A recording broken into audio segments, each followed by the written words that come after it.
I've had the privilege of traveling around the world, um, coming to almost 50 countries across different continents. The story of my travel is linked to my relationship with God. In 2009, I was getting frustrated with where I was in life. I felt that things were not working out and things were not going the way I had hoped after my university education. I then chose to seek God on what I needed to do. I remember writing down the things that I wanted God to do for me. And I remember on one very specific day, it was the 26th of January 2009, I asked my mother to join me together with my brother and sister to pray about the things that were not working out for me, but also for other members in my family.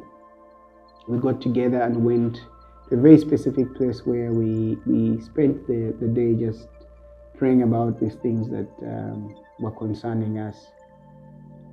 The place was a little bit out of town, and I recall, as we were leaving this place, which was really up on a hill, the road to that place was quite muddy and dusty.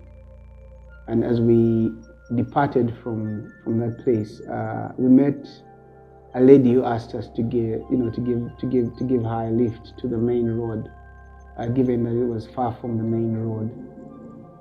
We were more or less full in the car already. It was a very small car, and my brother asked me what I thought, about her request, and I said, well, we can give her a lift to the road, which is what we did. But in there, I had desired to have a conversation with my brother about certain private matters.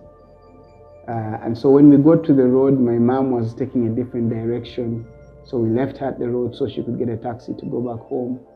And then me and my brother were heading back to the city.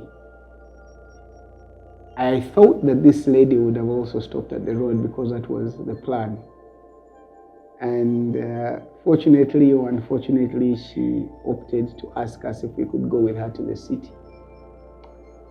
I very, very reluctantly accepted to give her, a lift to the city. The reason was I had wanted to discuss certain private issues with my brother. So we journeyed all the way from that place to the city, and all I remember is I was having conversations with her in a local language in Uganda, which I barely spoke very well, and of course my brother did not understand much as well. But well, we got to the city, and the interesting bit was as she departed from the car, she said to me, she thanked us so much for giving her a lift. And then strangely, she looked at me and said, you're going to travel the world. I didn't think much of it, but it got more strange because she said, I want you to go home. I want you to get a pair of shoes and give it out. I also want you to give out one of your suits.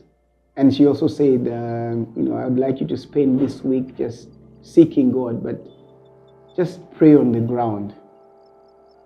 When she left the car, my brother asked me what she had said, and I thought, this lady is crazy. I didn't think much of what she said, really. I didn't take it that serious.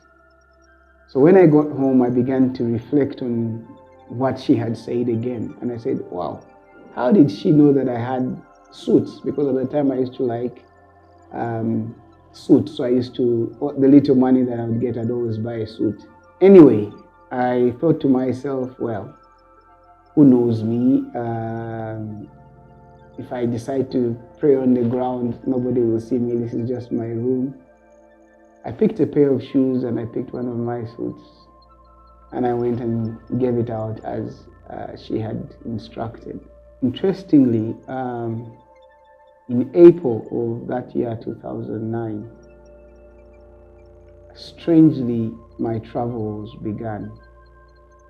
I traveled first to Ethiopia, where I was surprisingly told to go and make a presentation at the African Union.